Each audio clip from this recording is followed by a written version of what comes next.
നീണ്ട ഒരു വർഷത്തെ ഇടവേളയ്ക്ക് ശേഷം നാട്ടിലെത്തിയ ആദ്യ ദിവസമാണ് കേട്ടോ ഇന്ന്. ഗൾഫിൽ പോയപ്പോൾ കിട്ടിയ ചില നല്ല ശീലങ്ങളാണ് കേട്ടോ ഇത്. അതിലൊന്നും പിന്നെ മാറ്റം വരുത്താൻ നിന്നില്ല. ഞാൻ എണീറ്റ് എന്ന് അറിയിക്കാൻ വേണ്ടി പുറത്തിറങ്ങിയതാ. ആരെങ്കിലും ഉണ്ടാവുമെന്ന് കരുതി. പക്ഷേ ഒരു ഫാന് മാത്രം കറങ്ങുന്നത് കണ്ട് വേഗം പോയി ഫാൻ ഓഫാക്കി നേരെ കൊലായിലോട്ട്.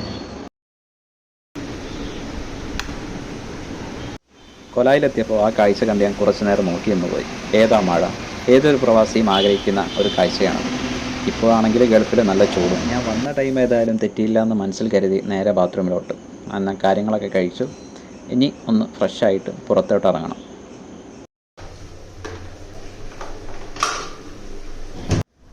പുറത്തോട്ട് എന്ന് ഉദ്ദേശിച്ചത് വീടിൻ്റെ മുറ്റത്തോട്ടാട്ടോ. ഈ മഴയത്ത് കുടയും പിടിച്ച് പറമ്പിലൊക്കെ ഒരു നടത്തം, അത് വല്ലാത്തൊരു ഫീലാണ്. പ്രത്യേകിച്ച് ഞാനൊരു പ്രവാസിയായത് കാരണം. ഗൾഫിലിപ്പോൾ നല്ല ചൂടാണ്. അപ്പോൾ നിങ്ങൾക്ക് മനസ്സിലാക്കാൻ പറ്റുമല്ലോ അതിന് സ്വാദ് കൂടുന്നുള്ളത്. മഴയുടെ കൂടെ നല്ല കാറ്റുണ്ടെന്ന് തോന്നുന്നു. ചെടികളൊക്കെ ഒരുവിധം ഒടിഞ്ഞു തൂങ്ങിയാണ്. കാറ്റ് നല്ല സ്ട്രോങ്ങാണ് തോന്നുന്നു.